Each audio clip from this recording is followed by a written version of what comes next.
कहते हैं जब इंसान की दुनिया खामोश हो जाती है तब अल्लाह की आवाज दिल में गूंजने लगती है। जब चारों तरफ से उम्मीदें टूट जाती हैं तब एक ही दरवाजा रह जाता है, यकीन का। और वो यकीन अगर अल्लाह पर हो तो समझो रास्ता नहीं, पूरा समंदर बन जाता है। ये कहानी है एक ऐसे शख्स की जो दुनिया के अंधेरों में भटकते हुए जब गमों की गहराई में डूबा तो उसे सिर्फ एक ही डोरी ने बचाया, अल्लाह पर उसका कामिल यकीन। शहर लखनऊ की तंग गलियों में एक पुरानी सी कोठरी थी जहां रहता था ज़ियाउद्दीन, एक दर्जी जिसकी सिलाई की दुकान एक टूटी छज्जे के नीचे लगती थी। उम्र तकरीबन 45, चेहरे पे झुर्रियां, आंखों में थकन और दिल में ढेर सारा सब्र। लेकिन उसकी सबसे बड़ी दौलत थी उसका यकीन। ज़ियाउद्दीन के पास जिंदगी में ना तो बड़ा मकान था, ना महंगी दुकान, ना कोई खास रिश्तेदार। बीवी 5 साल पहले इंतकाल कर चुकी थी। एक बेटा था फरहान जो अब तालीम पूरी कर रहा था, लेकिन हालात ऐसे कि फीस देना भी मुश्किल होता जा रहा था। उस रोज जब सुबह की नमाज पढ़कर ज़ियाउद्दीन अपनी दुकान पे पहुंचा तो देखा कि दुकान की दीवार पिछली रात की बारिश से गिर चुकी थी। मशीन भी भीग कर खराब हो चुकी थी। वो कुछ लम्हों के लिए वहीं बैठ गया, हाथ उठे, आंखें बंद और होंठों से सिर्फ एक ही जुमला निकला, या रब तू ही काफी है। लोगों ने कहा, अब तू क्या करेगा जिया मियां? दुकान गई, बेटा कॉलेज छोड़ देगा, अब रोटियां कैसे चलेंगी? लेकिन ज़ियाउद्दीन की आंखों में अजीब सी शान थी। उसने कहा, जो रिज़्क़ देता है वो अभी जिंदा है और जब तक अल्लाह है तब तक मेरा डर मुझसे दूर रहेगा। अगले ही दिन उसने अपने पुराने दोस्त नफीस चचा से एक पुरानी मशीन उधार ली। दुकान की टूटी दीवार को खुद अपने हाथों से ईंटें जोड़कर ठीक करने लगा। लोगों ने मजाक उड़ाया, देखो बूढ़ा दर्जी अब मिस्त्री बन गया। मगर ज़ियाउद्दीन मुस्कुराता रहा।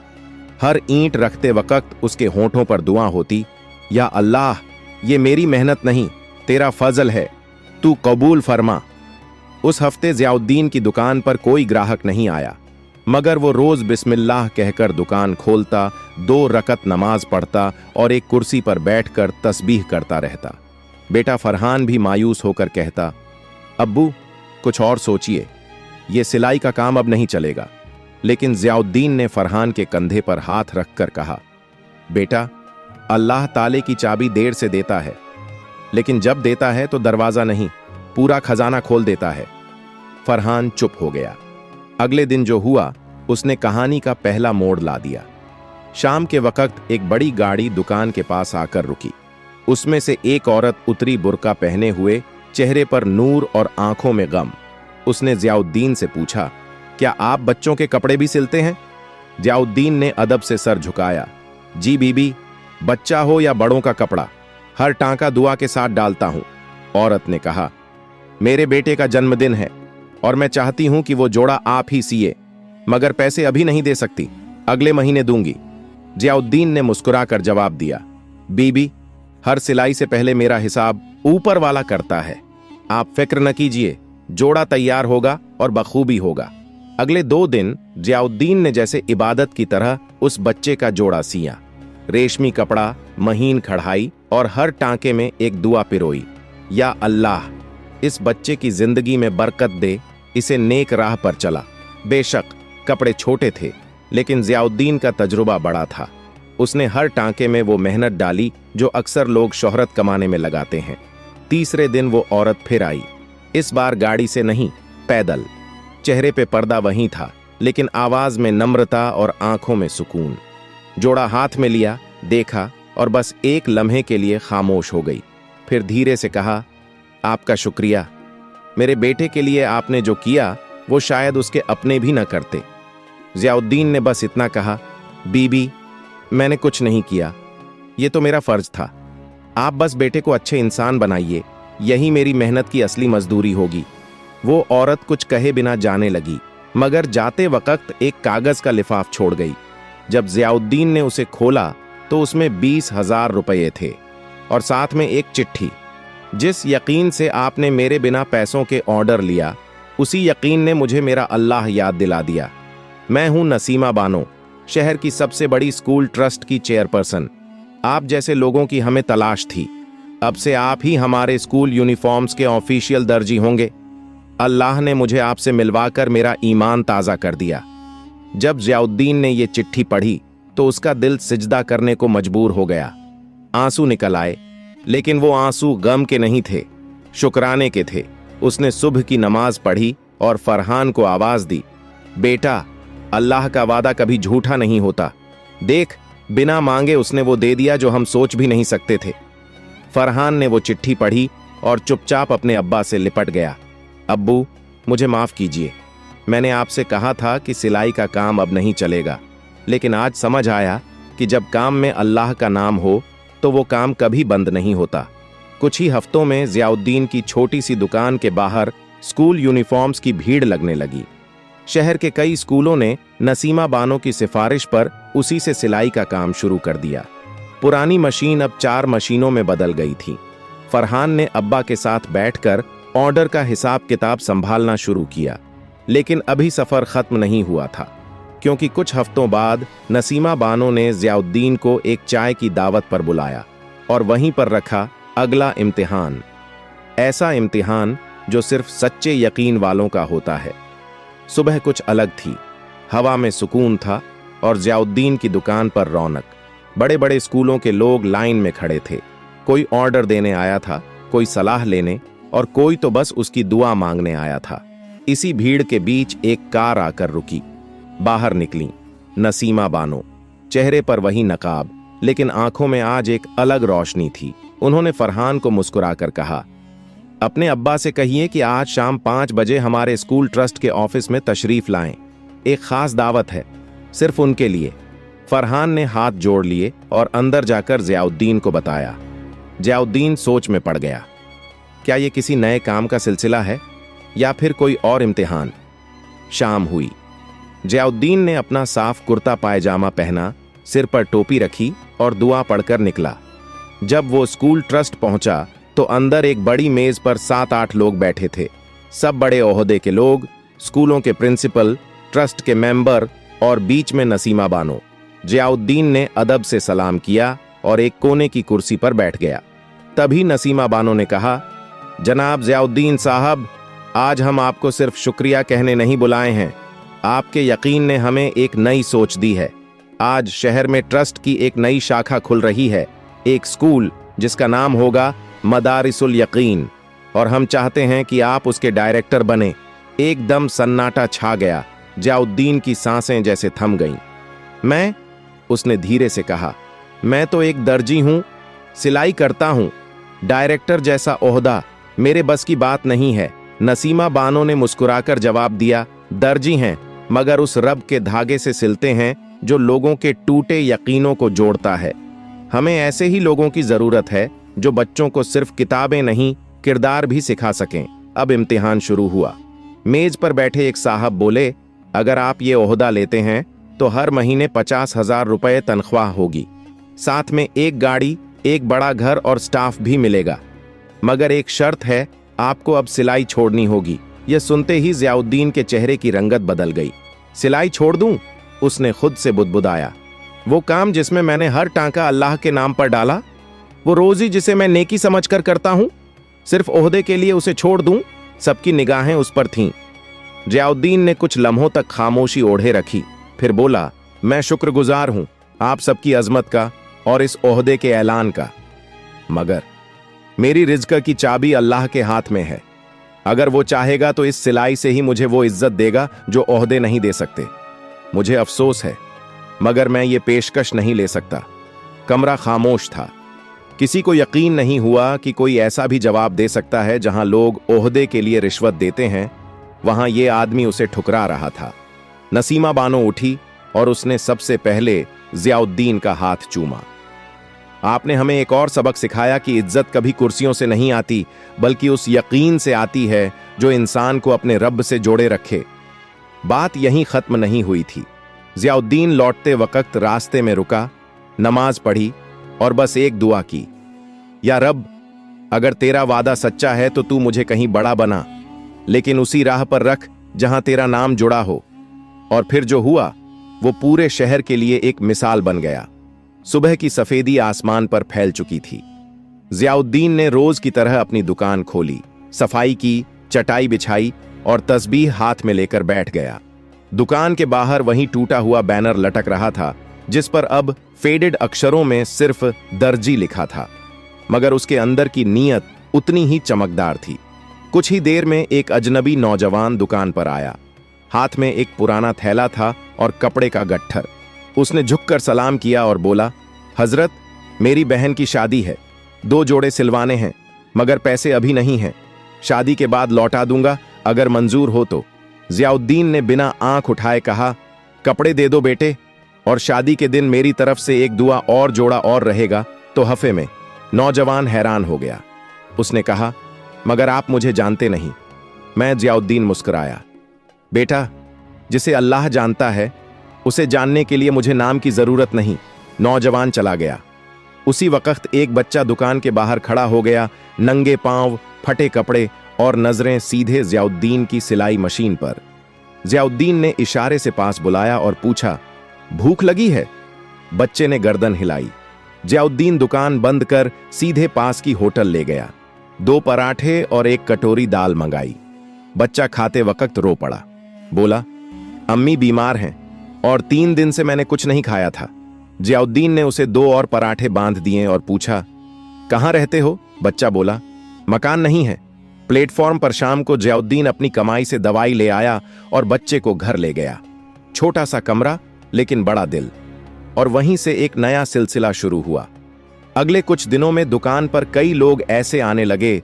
कोई बीमार मां का इलाज कराने आया, कोई बेरोजगार बेटा, कोई बेटी के निकाह की फिक्र में डूबा बाप। सबका एक ही ठिकाना जियाउद्दीन की दुकान, और सबके लिए एक ही जवाब, अल्लाह देगा। एक दिन शहर के मशहूर पत्रकार सलीम साहब वहां से गुजरे। भीड़ देखी तो रुके, पूछा, क्या यहां कोई एनजीओ चल रहा है? लोगों ने कहा, नहीं, यहां एक दर्जी है जो खुदा के नाम पर लोगों की मदद करता है। सलीम साहब अंदर गए और जियाउद्दीन से बात की। पूछा, आपका नाम, आपका मिशन क्या है? जियाउद्दीन ने सिर्फ इतना कहा, नाम जियाउद्दीन है और मिशन बस किसी के चेहरे पे मुस्कान लाना अल्लाह की मर्जी से। अगले ही हफ्ते अखबार के पहले पन्ने पर छपा, एक दर्जी जो अल्लाह के नाम पर सीता है और लोगों के दिल जोड़ता है। शहर गूंज उठा। लोग दूर दूर से मिलने आने लगे। कुछ मदद देने आए, कुछ सीखने और कुछ सिर्फ उस दरवाजे को देखने जहां से कोई खाली हाथ नहीं लौटा। बिना बोर्ड बदले, बिना नारा लगाए, वो दुकान अब यकीन का मरकज बन चुकी थी। और जियाउद्दीन एक दर्जी से बन चुका था उस रब का बंदा जो बांटता नहीं था लेकिन देकर दुनिया बदलता था। दुकान अब भी वैसी ही थी, छोटा सा कमरा, पुरानी लकड़ी की मेज, सिलाई मशीन और दीवार पर लटके 2 तस्बीह। लेकिन अब वहां भीड़ कुछ अलग थी, ना कपड़े सिलवाने की, ना पैसे उधार मांगने की, बल्कि एक नजरिया देखने की, एक सोच छूने की। सुबह सुबह एक दाढ़ी वाले बुजुर्ग आए। उनका चेहरा किसी आलिम की तरह रोशन था। उन्होंने अंदर बैठकर जियाउद्दीन से पूछा, क्या आप वही हैं जिन्होंने भूखे बच्चों को खाना खिलाया, एक अनजान की बहन का जोड़ा तैयार किया और किसी फटी चप्पल वाले को जूते खरीद के दिए? जियाउद्दीन ने सिर झुकाकर कहा, कुछ नहीं हुजूर, ये सब अल्लाह का करम है, मैं तो बस एक जरिया हूं। बुजुर्ग की आंखें भर आईं। उन्होंने कहा, बेटा, आज के दौर में लोग मस्जिदों में इबादत करते हैं, लेकिन तू तो अपनी दुकान में खुदा का नूर फैलाता है। मैं मज़ारों पर गया, किताबें पढ़ी, मगर तेरे जैसा यकीन कहीं नहीं देखा। फरहान ये सब दूर से देख रहा था। शाम को उसने अब्बा से पूछा, अब्बू, जब आपके पास कुछ नहीं था तब भी आप इतना यकीन कैसे रखते थे? जियाउद्दीन ने मुस्कुराकर जवाब दिया, जब तेरे पास कुछ नहीं होता तो तुझसे कुछ छिन नहीं सकता, और जब सब छिन जाए तब जो रह जाए वही तेरा रब होता है। रात को फरहान ने देखा कि एक बड़ी सी गाड़ी दुकान के सामने रुकी। उसमें से उतरे शहर के डिप्टी कमिश्नर, उनके साथ एक टीम थी, कैमरे, कागज, फाइलें। उन्होंने जियाउद्दीन से कहा, सरकार ने आपके काम से मुतासिर होकर एक प्रस्ताव भेजा है। एक नई सरकारी योजना इमदाद ए हुनर में आपको ब्रांड एम्बेसडर बनाने का इरादा है। आप जैसे लोगों के जरिए हम समाज को नई सोच दे सकते हैं। जियाउद्दीन ने बात सुनी लेकिन कुछ जवाब नहीं दिया। चुपचाप अपनी कुर्सी से उठे, कोने में लगे वुजू के लिए पानी के ड्रम से हाथ धोए और दुकान के एक कोने में 2 रकअत नफल नमाज पढ़ने लगे। टीम खामोश खड़ी रही। नमाज के बाद उन्होंने मुस्कुराकर सिर्फ इतना कहा, मैं राजी हूं, मगर एक शर्त पे। जहां भी जाऊं वहां पहले मस्जिद होगी, फिर मीटिंग, पहले तस्बीह होगी, फिर तकरीर। डिप्टी कमिश्नर ने हैरानी से देखा और धीरे से कहा, ऐसे लोग अब किताबों में मिलते हैं, असल जिंदगी में बहुत कम। फरहान की आंखों में आंसू थे।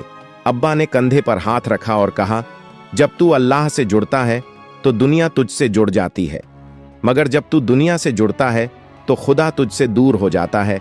और अब वो दुकान नहीं रही, वो बन चुकी थी एक मकतब, एक मजहबी जलसगाह, एक हकीकी मदरसा, जहां सिलाई के साथ किरदार सिया जाता था, जहां कपड़े नहीं इंसान तैयार होते थे।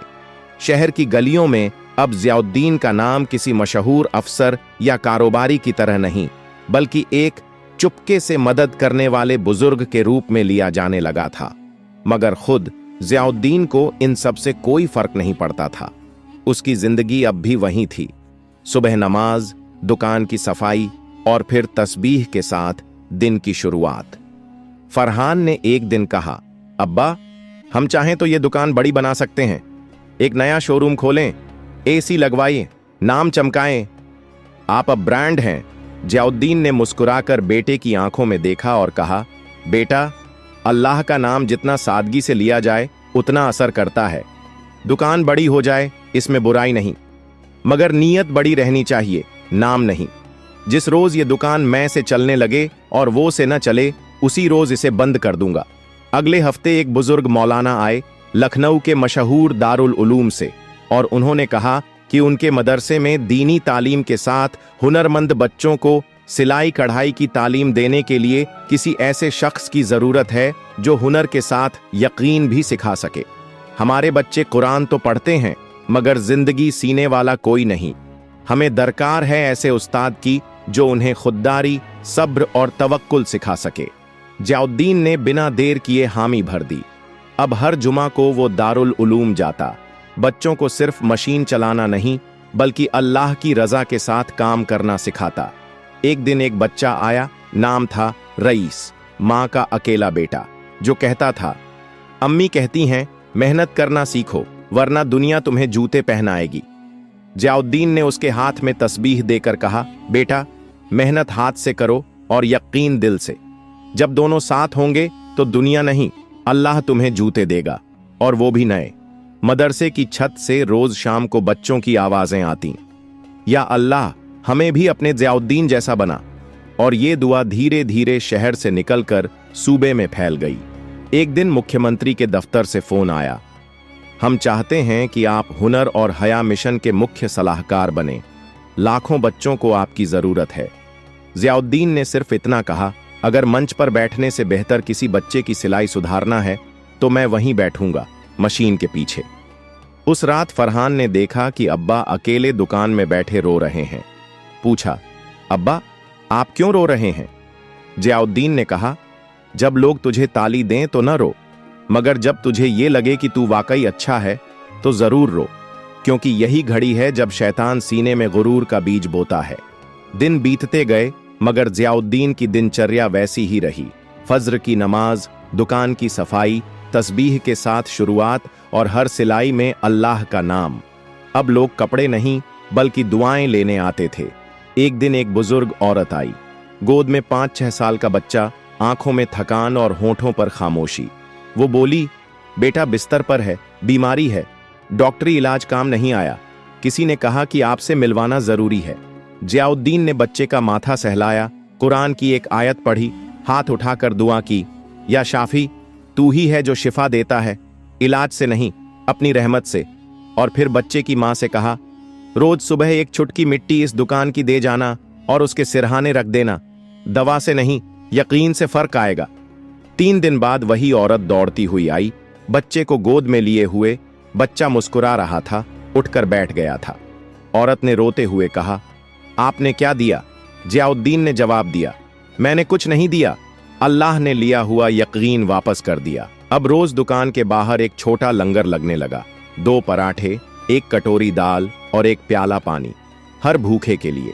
कोई पूछता, कौन देता है ये सब? लोग जवाब देते, एक दर्जी जो दरवाजा नहीं खोलता, दिल खोलता है। फरहान अब दुकान में बराबर बैठता था।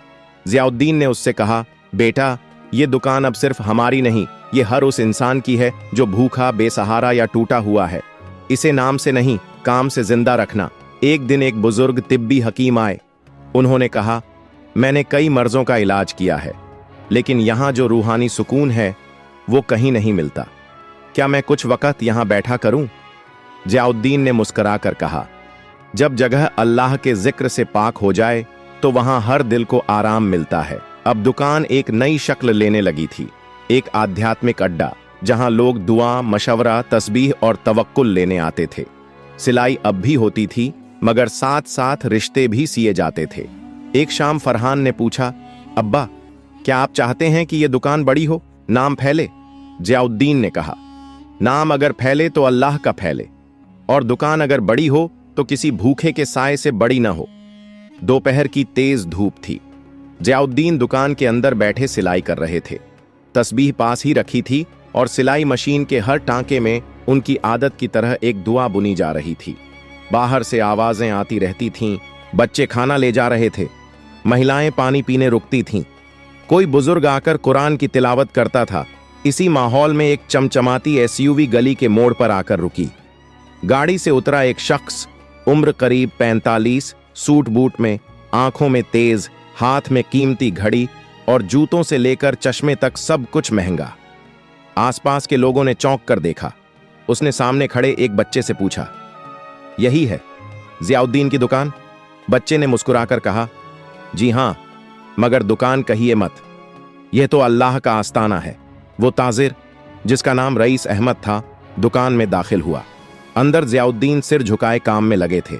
बिना सर उठाए ही बोले, आइए बैठ जाइए और बताइए क्या सिलवाना है? रईस अहमद एक पल के लिए ठिठक गया।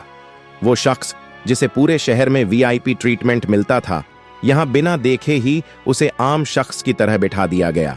उसने कुर्सी खींची, बैठा और धीमे से कहा, कुछ सिलवाना नहीं है, दरअसल मैं आपको देखने आया हूं। बहुत सुना है आपके बारे में, शहर के हर कोने में आपके कामों की चर्चा है। जियाउद्दीन ने हल्की सी मुस्कान दी, लेकिन सिर अब भी नहीं उठाया। बोले, अगर देखने आए हैं तो देखिए मेरे काम को, मेरी नीयत को। मेरे चेहरे में कुछ नहीं मिलेगा, मैं तो बस एक सिलाई वाला हूं जो रब के नाम पर सुई चलाता है। रईस ने चारों तरफ देखा। कोने में बच्चों के लिए खिलौने, एक तरफ साफ चादरें तह करके रखी थीं जिन्हें जरूरतमंदों को बांटा जाता था, एक तरफ खाने का लंगर चल रहा था और ऊपर टंगी थी सिर्फ एक तख्ती, यहां हर कपड़ा अल्लाह की नजर से सिला जाता है। रईस की आंखें कुछ नम हुईं। उसने कहा, मैंने करोड़ों कमाए हैं, बड़े बड़े शोरूम, गाड़ी, बंगले, लेकिन आज तक चैन नहीं आया। दिल की बेचैनी कम नहीं होती। आज यहां आकर महसूस हुआ कि सुकून जमीन पर बैठकर भी मिल सकता है, अगर नीयत पाक हो। जियाउद्दीन ने अब पहली बार उसकी तरफ देखा। आंखें गहरी लेकिन नर्म। बोले, ताजिर साहब, दौलत कमाने में बुराई नहीं, मगर अगर दौलत दिल के ऊपर बैठ जाए तो सुकून वहीं दम तोड़ देता है। दौलत से रोटी मिलती है, मगर दुआ से बरकत मिलती है, और बरकत वहीं मिलती है जहां दिल नम्र हो और हाथ खुले। रईस ने कुछ सोचते हुए जेब से एक चेक निकाला, 50 लाख रुपए का, और कहा, यह मेरी तरफ से आपके कामों के लिए। आप चाहें तो इससे अपनी दुकान को बड़ा बना सकते हैं, लंगर बढ़ा सकते हैं, जो चाहें। जियाउद्दीन ने चुपचाप चेक देखा और फिर उसे मोड़कर वापस उसकी जेब में रख दिया। साहब, जो लंगर अल्लाह चला रहा है उसे इंसानों की तिजोरी की जरूरत नहीं। अगर आप वाकई देना चाहते हैं तो हर महीने एक गरीब के लिए राशन बांटिए, एक बच्चे की तालीम का खर्च उठाइए या किसी के इलाज का जिम्मा लीजिए। नाम हमारा नहीं, नेकियां आपकी हों। रईस कुछ देर चुप रहा, फिर पहली बार जमीन पर बैठ गया, कुर्सी से नीचे। हाथ जोड़कर कहा, आज मैंने एक वली से मुलाकात की है। मैं अब ताजिर नहीं, सिर्फ एक इंसान बनकर जिंदगी जीना चाहता हूं। वो दिन था जब एक अमीर ताजिर ने इस दुकान से लौटते वक्त अपने जूतों से ज्यादा एक तस्बीह को अहमियत दी। अब दुकान में ताजिरों के नाम नहीं पूछे जाते थे, सिर्फ दिल की हालत देखी जाती थी। शाम ढल चुकी थी। सूरज की आखिरी किरणें जियाउद्दीन की दुकान की दीवारों पर सुनहरी चमक बिखेर रही थीं। चिड़ियाओं लौट रही थीं, बच्चे खाना बांटकर वापस बैठ चुके थे और तस्बीह की खनक हवा में धीरे धीरे गूंज रही थी। मगर आज माहौल कुछ ज्यादा खामोश था। फरहान ने देखा कि अब्बा सामने की कुर्सी पर बैठे हैं, आंखें बंद, तस्बीह हाथ में, होंठ हिल रहे हैं लेकिन आवाज नहीं आ रही। धीरे से पास गया और कंधे पर हाथ रखा। जियाउद्दीन ने आंखें खोलीं, एक गहरी सांस ली और बोले, बेटा, लगता है अब मेरा सिलसिला पूरा होने वाला है। फरहान कांप गया। अब्बा, ऐसी बात मत कीजिए। जियाउद्दीन ने बहुत प्यार से मुस्कुराते हुए कहा, मौत से डर नहीं लगता बेटा। मैंने पूरी जिंदगी उस अल्लाह के भरोसे गुजारी है जिसने हर लम्हा मुझे उठाया, संभाला। अब जब बुला रहा है तो क्या मुंह मोड़ूं? उन्होंने उठकर वुजू किया, 2 रकत नमाज अदा की और फिर दुकान के कोने में बैठ गए। रात के वक्त दुकान के बाहर एक आदमी आया, नंगे पांव, आंखों में पानी, हाथ कांपते हुए। कहने लगा, मैं लुट गया हूं, घर उजड़ गया, जीने का कोई रास्ता नहीं बचा। जियाउद्दीन ने उसे अंदर बुलाया, पानी दिया और एक पुराना कुर्ता निकालकर उसके कंधों पर रख दिया। बेटा, जब सब कुछ छिन जाए तो समझो कि अब सिर्फ अल्लाह रह गया है, और जब अल्लाह रह गया है तो सब कुछ दोबारा मिल सकता है। आदमी फूट फूट कर रो पड़ा। जियाउद्दीन ने उसके सिर पर हाथ रखा और धीरे से पढ़ा, ला तखफ इन्नल्लाह माना, मत डर, अल्लाह हमारे साथ है। उस आदमी ने कहा, क्या मैं रोज यहां आ सकता हूं? जियाउद्दीन ने कहा, यह जगह मेरी नहीं, अल्लाह की है। यहां आने से पहले इज्जत लाओ, नाम नहीं। रात गहरी हो चली थी। फरहान दुकान बंद करने आया तो देखा अब्बा वहीं बैठे बैठे सो गए हैं। तस्बीह हाथ में है और चेहरे पर एक रूहानी चमक है, जैसे कोई सुकून की चादर ओढ़कर मुस्कुरा रहा हो। पास गया, हल्का सा झुका, अब्बा। लेकिन अब्बा की रूह अब सफर पर जा चुकी थी। अगले दिन शहर की सुबह कुछ और थी। अखबार की पहली सुर्खी थी, एक दर्जी चला गया मगर पीछे छोड़ गया यकीन का खजाना। उनकी दुकान के सामने हजारों लोग जमा हुए। कोई बच्चे जिन्हें उन्होंने कपड़े दिए थे, कोई माँ जिनकी दवाई के लिए उन्होंने चुपचाप पैसे भेजे थे, कोई वो ताजिर जिसने उन्हें सजदा किया था। हर चेहरा गीला, हर हाथ दुआ में उठा हुआ। उनकी तस्बीह अब दुकान की दीवार पर टंगी थी। फरहान ने दुकान को बंद नहीं किया, बल्कि एक नया बोर्ड लगाया, दर्जी साहब नहीं रहे, मगर उनका यकीन अब भी यहां सिलाई करता है।